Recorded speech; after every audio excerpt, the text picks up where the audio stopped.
बिस्मिल्लाहिर्रहमानिर्रहीम। अस्सलामु अलैकुम dear students, welcome back to the channel professor Ghulam Mustafa. Dear students, आज का हमारा टॉपिक है पीस वाइज कंटिन्यूस फंक्शन। तो सबसे पहले हम डेफिनेशन को डिस्कस करेंगे। What is definition of piecewise continuous function. Then we will discuss some examples of piecewise continuous functions with graph, ताकि हमारा जो कॉन्सेप्ट है वो बिल्कुल क्लियर हो जाए। तो चलते हैं डेफिनेशन की तरफ।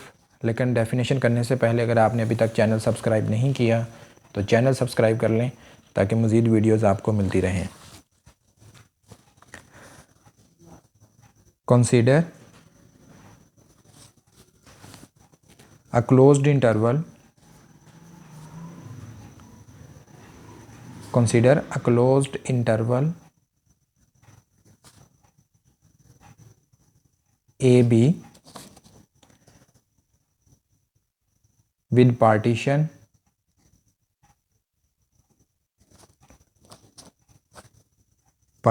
P, जिसमें पॉइंट ए जो है उसे हम x0 का नाम देते हैं, फिर x1, x2, x3 so on xi-1। Closed interval क्या होता है और पार्टीशन क्या होती है, इसको अंडरस्टैंड करने के लिए मैंने एक लेक्चर दिया था पार्टीशन के हवाले से। आप उस लेक्चर को जो है वो जाके देखें। आपके आइडियाज़ जो हैं क्लोज्ड इंटरवल और पार्टीशन के रिलेटेड वो बिल्कुल क्लियर हो जाएंगे। इसका लिंक जो है वो आपको डिस्क्रिप्शन में मिल जाएगा। तो पॉइंट्स हैं हमारे पास x0, x1, x2, x3 so on, फिर xi-1 और xi and so on xn-1, xn जो है वो उसे हम समटाइम जो है वो b का नाम भी देते हैं कि ये हमारे पास xn जो है वो b है। सच दैट, अब इस पार्टीशन से हम सब इंटरवल जो हैं वो बना लेते हैं। देखें, इन दो पॉइंट्स को लेके हमारे पास एक सब इंटरवल बनेगा x0, x1। फिर नेक्स्ट दो पॉइंट्स जो हैं उनको लें तो x1, x2 ये हमारे पास सेकंड सब इंटरवल, ठीक है। और फिर x2, x3 ये थर्ड सब इंटरवल एंड सो ऑन। फिर हम नेक्स्ट ये वाले जो पॉइंट्स हैं xi-1, xi and so on xn-1, xn, these are the sub intervals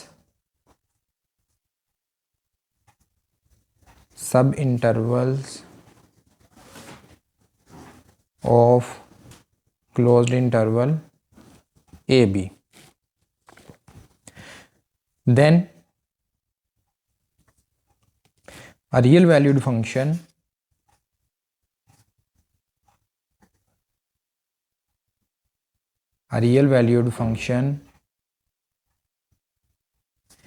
f of x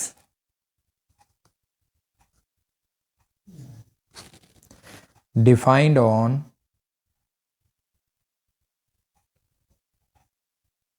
closed interval AB is said to be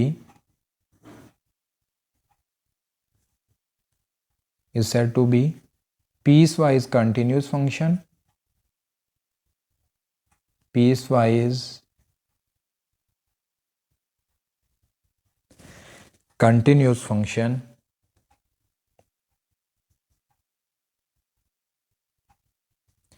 on the interval AB if, अब ये बात बहुत इंपॉर्टेंट है, f of x is continuous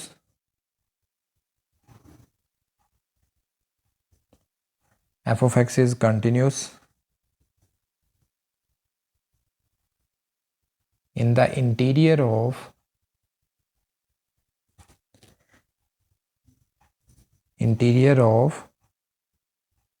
each सब interval.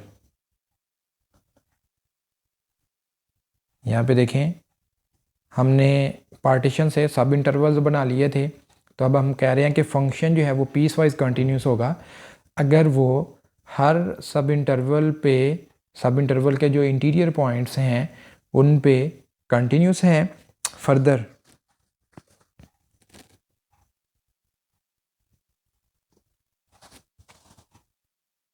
देखिए सब interval xi minus 1 xi और इसमें i जो है वो n तक वेरी करेगा। अगर हम i1 लेते हैं तो फर्स्ट सब इंटरवल बन जाता है, i2 लेते हैं तो सेकंड सब इंटरवल, i3 लेते हैं तो थर्ड। इसी तरह अगर i जो है वो n ले लें तो nth सब इंटरवल बन जाता है। तो ये सभी सब इंटरवल की बात कर रहे हैं, तो हमने जनरली ith सब इंटरवल जो है वो लिख दिया है। एंड हैज़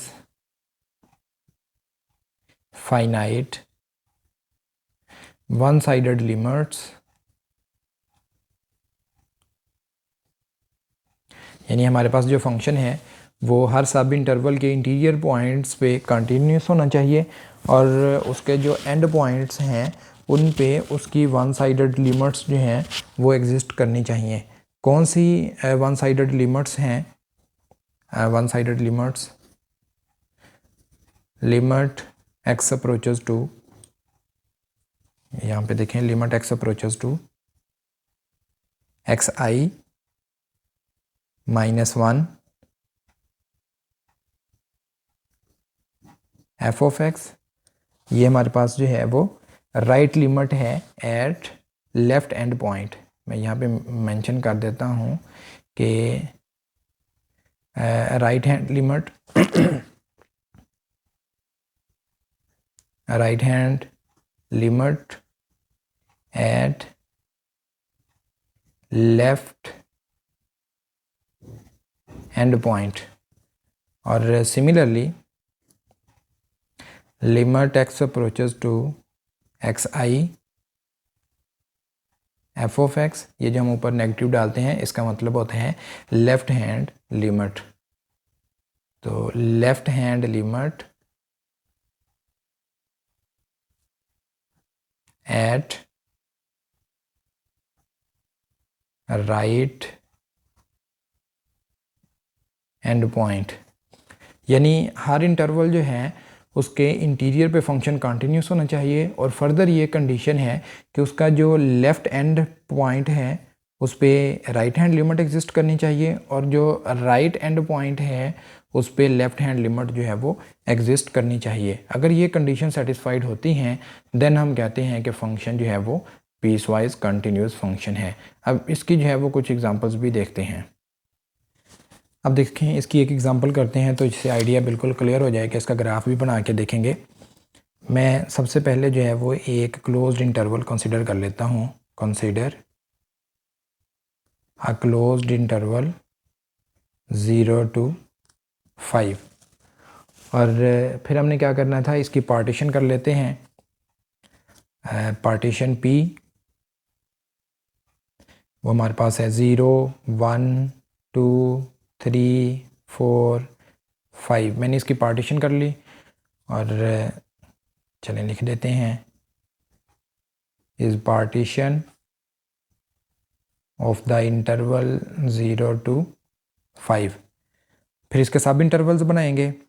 तो सब इंटरवल्स क्या होंगे हमारे पास 0 to 1 और फिर 1 to 2, 2 to 3, 3 to 4 and 4 to 5। तो these are sub intervals of closed interval 0 to 5। तो डेफिनेशन में हमने क्या किया था कि सबसे पहले हमारे पास एक इंटरवल होना चाहिए, फिर उसकी पार्टीशन, फिर उसके सब इंटरवल्स होने चाहिए। अब हम एक ऐसा फंक्शन लेते हैं जो इस इंटरवल पे डिफ़ाइन होगा और उस पर ये कंडीशन अप्लाई होगी कि हर सब इंटरवल जो है उसके इंटीरियर पॉइंट्स पे वो फंक्शन कंटिन्यूस होगा और इसके जो एंड पॉइंट्स हैं इन पे फंक्शन की लेफ़्ट हैंड लिमिट और राइट हैंड लिमिट जो है वो एग्जिस्ट करेगी। तो अभी फंक्शन जो है वो डिफ़ाइन करते हैं। नाउ वी डिफाइन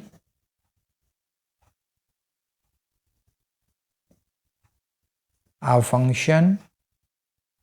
देखिए आप अपनी तरफ से भी बहुत से फंक्शन जो हैं वो डिफ़ाइन कर सकते हैं, लेकिन मैं यहाँ पे एक पर्टिकुलर फंक्शन जो है वो डिफ़ाइन करने लगा हूँ। एफ ऑफ एक्स, ये फंक्शन कैसा है? ये हमारे पास इसका आंसर जो है वो 1 आता है अगर हम रेस्ट्रिक्शन लगा देते हैं एक्स पे 0 से 1 पे, और फिर हमारे पास आएगा x माइनस 1 अगर हम x पे रेस्ट्रिक्शन लगा देते हैं कि x इज़ 1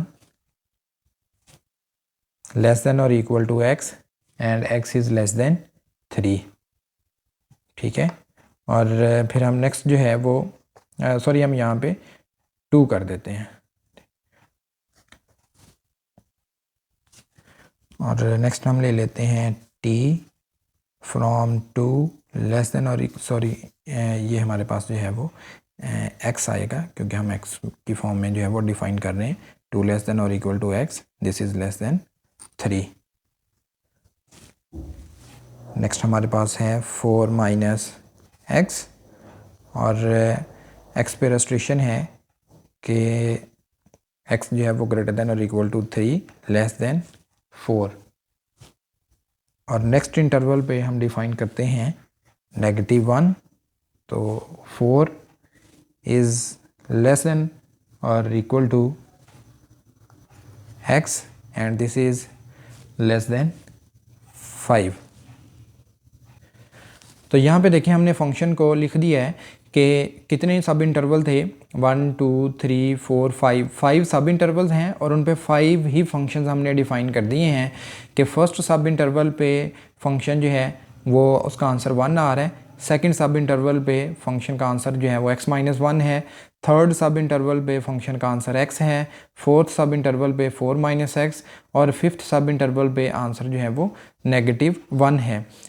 इसको जो है वो हम सेपरेट भी लिख सकते हैं। अभी मैं इसको सेपरेट जो है वो लिखता हूँ कि सेपरेट कैसे लिख सकते हैं। देखिए आप इसे लिख सकते हैं कि f of x is equal to 1 है ऑन द इंटरवल हमारे पास जो है वो 0 to 1 है, ठीक है। और फिर इसी तरह एफ ऑफ एक्स सॉरी यहाँ पे उसमें 1 जो है वो हमने इंक्लूड नहीं किया, और फिर नेक्स्ट जो है वो हमारे पास x माइनस 1 है। ये नेक्स्ट सब इंटरवल जो है वो 1 to 2 है। फिर एफ ऑफ एक्स जो है वो x है, ये किस सब इंटरवल पे है? ये हमारे पास 2 से 3, और फिर नेक्स्ट जो है वो हमारे पास 4 माइनस एक्स है, this is on the interval 3 to 4, और f of x is equal to -1 है ऑन द इंटरवल 4 to 5, इसमें 5 जो है वो इंक्लूडेड है। तो यहाँ पे देखें हमारे पास जो फंक्शन है वो हर सब इंटरवल पे हमने सेपरेटली डिफ़ाइन कर दिया, तो इसे हम कहते हैं कि ये फंक्शन पीस वाइज डिफ़ाइन है कि टोटल इंटरवल जो है वो आपके पास 0 to 5 था, और फिर हमने इसके सब इंटरवल्स बना लिए और हर सब इंटरवल पे हमने उसको जो है वो फंक्शन को डिफ़ाइन कर दिया। अब इसका ग्राफ जो है सॉरी इस पे जो कंडीशन थी हमने कहा था कि जो हर सब इंटरवल है उस पे फंक्शन की लेफ़्ट लिमिट और राइट लिमिट जो है वो एग्जिस्ट करनी चाहिए, तो वो देख लेते हैं। देखें एट सब इंटरवल कौन सा है हमारे पास? फर्स्ट 0 to 1 है, तो इसमें देखें ज़रा लिमिट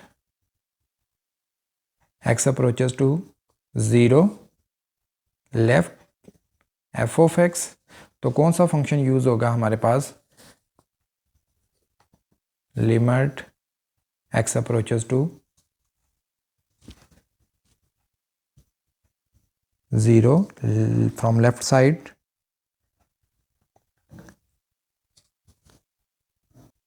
सॉरी 0 पे जो है वो राइट लिमिट आएगी, limit X approaches to 0 from right side, क्योंकि ये हमारे पास जो 0 है यहाँ पे 1 है, तो 0 को हम राइट साइड से अप्रोच कर सकते हैं। इसी तरह 1 जो है उसको हम लेफ़्ट साइड से अप्रोच कर सकते हैं। तो फंक्शन कौन सा यूज़ होगा? 1, और इस पे आंसर जो है वो 1 आएगा। यानी फर्स्ट सब इंटरवल पे हमारी जो राइट लिमिट है 0 पे वो 1 आती है। इसी तरह जो है वो आप बाकी लिमिट्स जो हैं वो भी चेक कर सकते हैं। 1 पे क्या लिमिट निकलती है, 2 पे, 3 पे, 5 पे, सभी जो है वो आप देखेंगे आपकी लेफ़्ट लिमिट और राइट लिमिट जो है वो ईच सब इंटरवल पे एग्जिस्ट करेगी। अभी हम इसका जो है वो ग्राफ बनाते हैं कि इसका ग्राफ जो है वो कैसा बनेगा। तो देखिए ग्राफ जो है वो बेसिकली तो हमने प्रीवियस क्लासेस में सीखे हुए हैं कि फंक्शन का ग्राफ जो है वो कैसे बनाते हैं। यहाँ पे 0 से लेके 1 तक जो है वो आपका आंसर 1 आएगा, फिर 1 से लेके 2 तक जो है वो आंसर x-1 आएगा। तो सेपरेटली वैल्यूज़ निकाल के जो है वो आप ग्राफ जो है वो बना सकते हैं।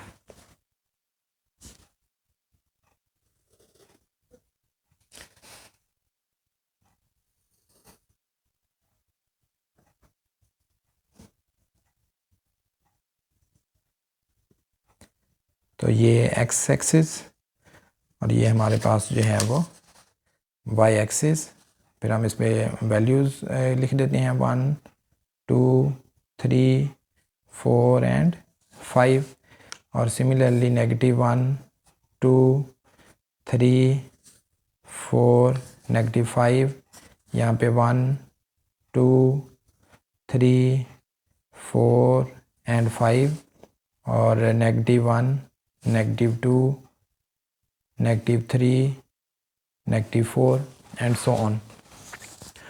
तो यहाँ पे देखें हमारे पास जो फंक्शन डिफ़ाइन है, सिर्फ एक जो है इंटरवल पे मैं इसका ग्राफ बनाता हूँ, बाकी आपने ख़ुद जो है वो ट्राई करना है। अगर कोई बात ना समझ आए तो फिर आप कमेंट सेक्शन में पूछ सकते हैं। तो यहाँ पे देखें 0 से लेके 1 तक जो है वो f(x) 1 रहेगा। चलें, ये हमारे पास 0 है, अगर हम x 0 रखें तो हमारे पास आंसर जो है वो 1 आता है। ठीक है, फिर अगर इसी तरह x जो है 0 से आगे 0.5 रखें तब भी आंसर जो है वो 1 ही आएगा। ठीक है, तो 0 से 1 तक हमारे पास आंसर जो है वो 1 आता है। तो लिहाजा पहला ग्राफ जो है वो यहाँ तक बनेगा कि ठीक है, आप इसमें 0 से 1 तक जो है वो वैल्यू पुट करें तो आपका आंसर हमेशा 1 ही आएगा। लेकिन जैसे ही आप 1 पुट करते हैं तो देखें आपका जो फंक्शन है उस पर क्या इम्पेक्ट पड़ता है, उस पर क्या असर होता है। यहाँ पे देखें फंक्शन हमने डिफ़ाइन किया था कि 0 से 1 तक हमारे पास ये आंसर आता है, लेकिन जैसे ही आप 1 पुट करेंगे तो फिर आपके पास नेक्स्ट फंक्शन यूज़ होगा। तो इसमें आप अगर 1 पुट करें तो आपके पास क्या आंसर आएगा?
इस तरह पॉइंट्स जो हैं वो पुट करके आंसर जो है वो निकाल सकते हैं, आपका ग्राफ बन जाएगा। उम्मीद है कि आपको लेक्चर जो है वो आपने अंडरस्टैंड कर लिया है कि पीस वाइज कंटिन्यूस फंक्शन क्या होता है। ज़रा ग्राफ से भी देख लें कि जैसे 0 से 1 तक देखें तो ग्राफ जो है वो कंटिन्यूस बन रहा है, तो इसलिए हम, और ये पीस वाइज है, 0 से 1 तक ये कंटिन्यूस है, फिर यहाँ पे 1 पे ब्रेक आ जाती है, 1 से लेके 2 तक कंटिन्यूस है। इसी तरह आप आगे देखेंगे तो ये जो है वो इंटरवल वाइज जो है वो कंटिन्यूस होगा, और इसमें जो है वो गैप्स आएंगे, ब्रेक्स आएंगे, इसलिए हम इसे पीस वाइज कंटिन्यूस फंक्शन कहते हैं। तो नेक्स्ट लेक्चर में इंशाल्लाह मुलाकात होगी, तब तक के लिए अल्लाह हाफिज़।